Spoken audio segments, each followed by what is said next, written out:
Hey there, welcome to The Dose.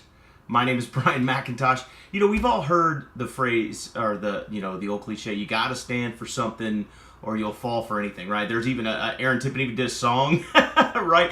I'm not gonna sing tonight, by the way. I sang in the last Daily Dose and I'm not doing that again. And you're welcome.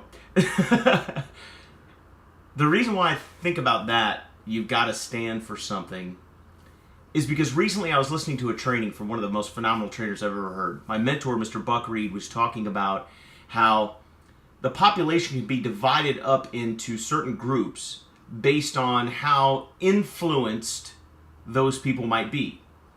And that 60% of the population falls into a group that he calls motivatables. Meaning that they can be motivated.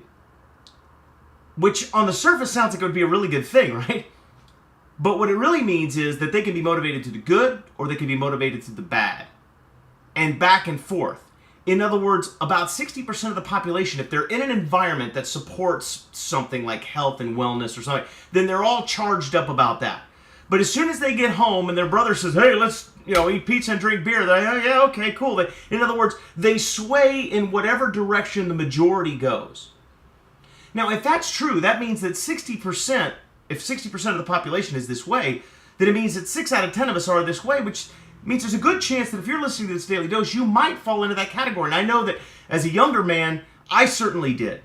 You know, if I was with a group of folks that, were all about country music, then oh yeah, country, man, country's best, woo, but then when I got around another group of friends that were maybe all about rock and roll, and like, oh man, country stinks, I'm like, yeah, I don't really like country either, In other words, I would just kind of sway with the majority. Here's the problem with that.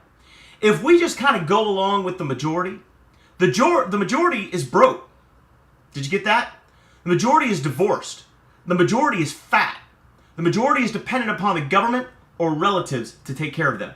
The majority is not doing so good in any of the 4 pillars of their lives. So I don't know about you, but I don't really want to be like the majority. So in order to not fall into that 60% that is just motivated by whichever way the wind happens to be blowing, you've got to decide what your values are. And then you've got to stand on them.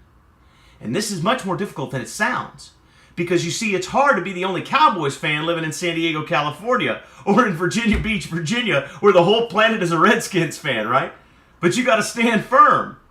But the same thing applies if you're excited and if you are, enthusiastic about your health and wellness. But yet maybe your family is like mine. They're from the South and everything they eat is fried and they love to drink beer and they love to eat things that just are not good for you at all.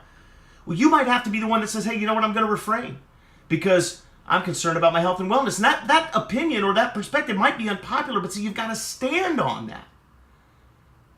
Or if you love country music and you're in a room full of rockers, you might just have to stand on the fact that you love country music. I think you can see where this is going, can't you?